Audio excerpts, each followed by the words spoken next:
Channel पर आप सभी का स्वागत है।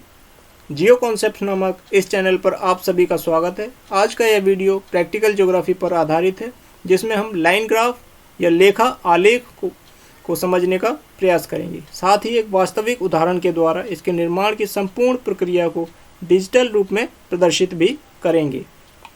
तो आइए स्टार्ट करते हैं।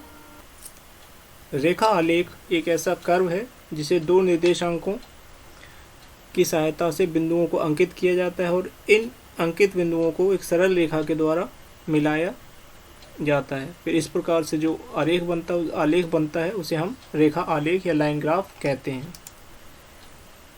इस आलेख का प्रयोग किसी निश्चित समय अवधि में किसी एक चर के मूल्यों में होने वाले परिवर्तन को दिखाने के लिए किया जाता है। इसमें दो चर होते हैं। पहला स्वतंत्र चर या इंडिपेंडेंट वेरिएबल। ये वो चर होते हैं जिन पर अन्य साधनों का प्रभाव नहीं पड़ता है, जैसे समय या कोई स्थान, क्षेत्र या प्रदेश। ये स्वतंत्र चर इसलिए कहलाते हैं क्योंकि ये अपने आप में इंडिपेंडेंट हैं, इन पर किसी और साधन का प्रभाव नहीं पड़ता है। दूसरे चर हैं आश्रित चर या डिपेंडेंट वेरिएबल। ये वो चर होते हैं जिन पर अन्य साधनों का प्रभाव पड़ता है, जैसे फसल, खनिज या किसी औद्योगिक वस्तु का उत्पादन, किसी स्थान का तापमान, वर्षा, आर्द्रता आदि की मात्रा। ये सारे वेरिएबल या चर डिपेंडेंट वेरिएबल या आश्रित इसलिए कहलाते हैं क्योंकि इनकी जो वैल्यू होती है या मूल्य होता है वो कई दूसरे फैक्टरों पर डिपेंड करता है। जैसे अगर फसल का उत्पादन की हम बात करें तो फसल का उत्पादन कई और वेरिएबल्स पर निर्भर करता है, जैसे सिंचाई की मात्रा, उर्वरकों का उपयोग, बोए गई ज़मीन का साइज़। ये इस तरह से बहुत सारे फैक्टर होते हैं जो फसल के उत्पादन को प्रभावित करते हैं। इसी तरह से तापमान या वर्षा की मात्रा अन्य कई फैक्टरों पर निर्भर करती है। तो ऐसे वेरिएबल को, चर को हम डिपेंडेंट वेरिएबल कहते हैं। इन दोनों वेरिएबल्स से मिलकर रेखा आरेख का निर्माण किया जाता है। रेखा आलेख का प्रयोग मुख्य रूप से लंबी समय अवधि में काल श्रेणी से संबंधित आंकड़ों को प्रदर्शित करने के लिए किया जाता है। एक लंबी समय अवधि में किसी भी चर में होने वाले मूल्यों के परिवर्तन को दिखाने के लिए इसका प्रयोग करते हैं। ऐसे आंकड़े खास तौर से जिनमें कंटिन्यूटी पाई जाती है, निरंतरता पाई जाती है, उन्हें दिखाने के लिए लाइन ग्राफ का प्रयोग किया जाता है। जैसे जलवायु आंकड़ों में तापमान एक निरंतरता वाला चर है। किसी भी स्थान का तापमान सिर्फ कम या ज़्यादा हो सकता है। ऐसा नहीं होता कि किसी भी समय पर वहाँ की वायु में तापमान मौजूद ना हो। जबकि किसी भी स्थान पर वर्षा की जो मात्रा है वो एक निरंतरता वाला चर है, क्योंकि वर्षा किसी विशेष समय पर होती है और उसके बाद वर्षा बंद हो जाती है। तो ऐसे चर निरंतरता वाले चर कहलाते हैं। इसी प्रकार अगर हम गेहूँ या चावल के उत्पादन की बात करें तो ये एक अनिरंतरता वाला चर है, जबकि उत्पादन की जो वृद्धि है उसकी दर एक निरंतरता वाला चर है। इन्हें दिखाने के लिए हम लाइन ग्राफ का प्रयोग करते हैं। तो लाइन ग्राफ में सिर्फ उन तत्वों को दिखाने का प्रयास किया जाता है जिसमें निरंतरता पाई जाती है, जैसे जलवायु के आंकड़ों में तापमान, या अन्य तत्वों को हम बात करें या अन्य पदार्थों की बात करें तो उसमें उत्पादन वृद्धि दर को हम लाइन ग्राफ के माध्यम से दिखाते हैं। रेखा आलेख या रेखा ग्राफ या लाइन ग्राफ के क्या उपयोग हैं, वो इस प्रकार हैं। जलवायु के आंकड़ों जैसे तापमान, वायुदाब, आर्द्रता आदि को प्रदर्शित करने के लिए लाइन ग्राफ का प्रयोग किया जाता है। आर्थिक आंकड़ों में जैसे खाद्यान्न, गेहूं, चावल, चीनी, गन्ना, मक्का, बाजरा। औद्योगिक उत्पाद जैसे लौह अयस्क, कोयला, पेट्रोलियम आदि से निर्मित वस्तुएं और इनके उत्पादन व वृद्धि दर को प्रदर्शित करने के लिए लाइन ग्राफ का प्रयोग किया जाता है। जनसंख्या से संबंधित आंकड़ों में जनसंख्या वृद्धि दर, नगरीय जनसंख्या की वृद्धि दर, विकास दर आदि को प्रदर्शित करने के लिए रेखा आलेखों का प्रयोग किया जाता है। रेखा आलेख के प्रकार। रेखा आलेख निम्न प्रकार के होते हैं। नंबर 1, साधारण रेखा आलेख या सिंपल लाइन ग्राफ। बहुरेखा आलेख, पॉलीलाइन ग्राफ या पॉलीग्राफ। नंबर 3, संयुक्त रेखा व दंड आलेख, combined line and bar graph. Number 4, climograph. Number 5, हीदर ग्राफ। इन सभी ग्राफों को हम आने वाले वीडियो में विस्तार से समझेंगे। आज के इस वीडियो में हम सिंपल लाइन ग्राफ का उदाहरण लेकर इसको विस्तार से समझने का प्रयास करेंगे।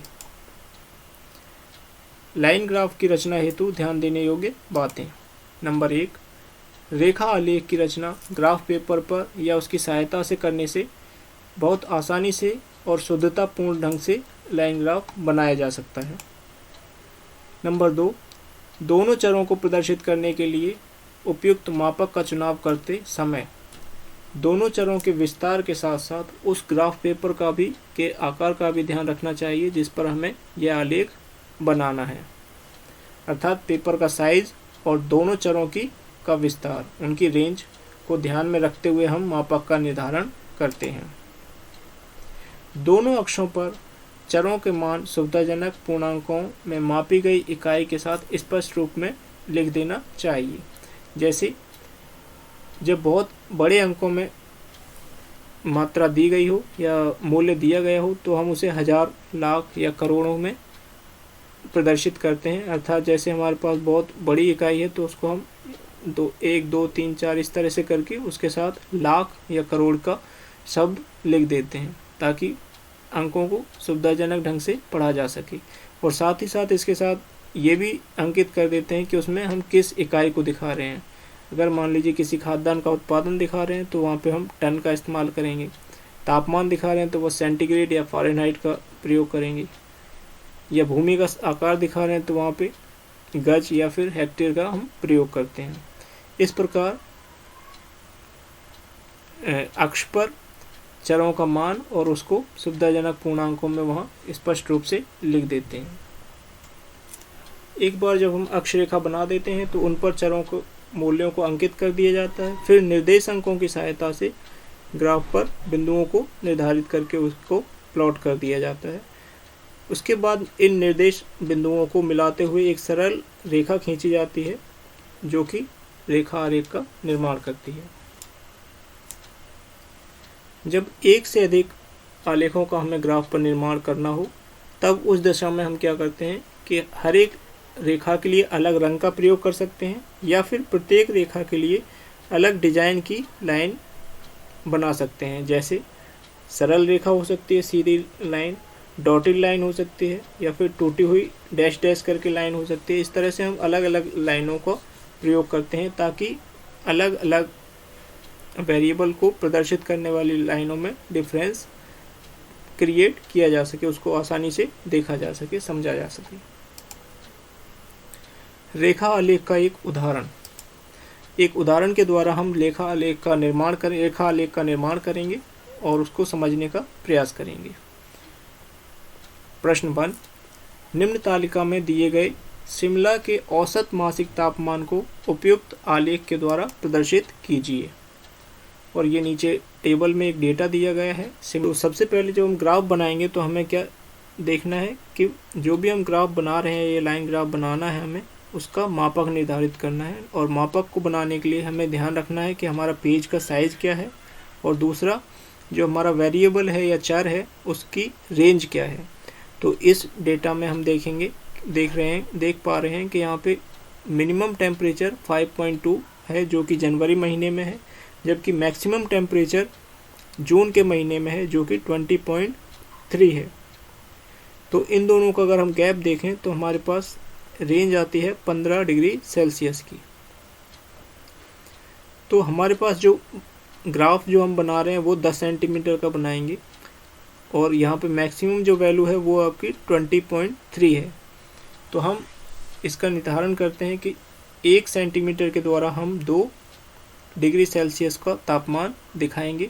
इस प्रकार हमारा जो ग्राफ है वो 10 सेंटीमीटर में 10-11 सेंटीमीटर के अंदर वो बन के तैयार हो जाएगा।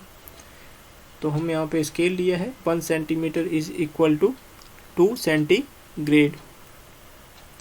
तो आइए इस ग्राफ को बनाने का प्रयास करते हैं।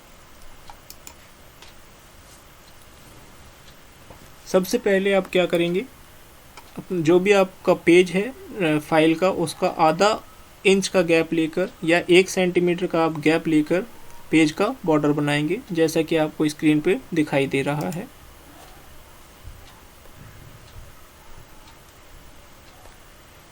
इसके बाद एक आधार रेखा बनाई जाएगी, जिसको बनाते समय आपको ध्यान रखना है कि आधार रेखा बॉर्डर से, पेज के जो बॉर्डर है उससे 1.5 इंच के आसपास गैप पे होना चाहिए। 1 से 1.5 इंच का गैप लेते हुए एक आधार रेखा बनाएंगे, जैसा कि आप स्क्रीन पे देख पा रहे हैं।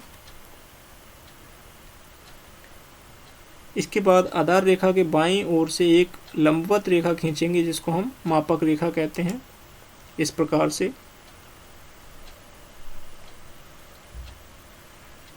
अब हम 1-1 सेंटीमीटर पर इस पे चिन्हों को अंकित करेंगे, इस प्रकार से।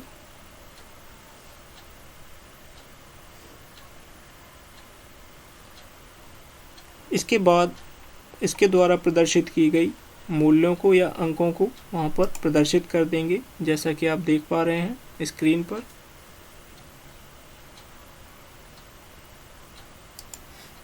इसके बाद आधार रेखा पर हर एक महीने का एक चिन्ह लगा देंगे, जैसा कि आपने स्क्रीन पर देखा। इसके बाद इन अंकित चिन्हों पर आधार रेखा पर महीनों के नाम लिख दिए जाएंगे। तत्पश्चात प्रत्येक महीने की जो औसत वैल्यू है उसके चिन्ह अंकित कर दिए जाएंगे, जैसा कि आपको स्क्रीन पर डॉट्स दिखाई दे रहे हैं पीले कलर के। हर एक महीने का एक डॉट लगेगा, एक बिंदु लगेगा। उसके बाद इन सभी बिंदुओं को एक सरल रेखा के द्वारा इस प्रकार से ज्वाइन कर देंगे।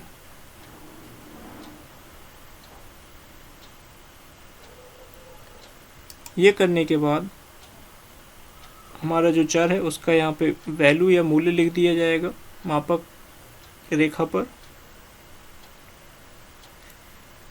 तत्पश्चात इसकी एक हेडिंग देंगे।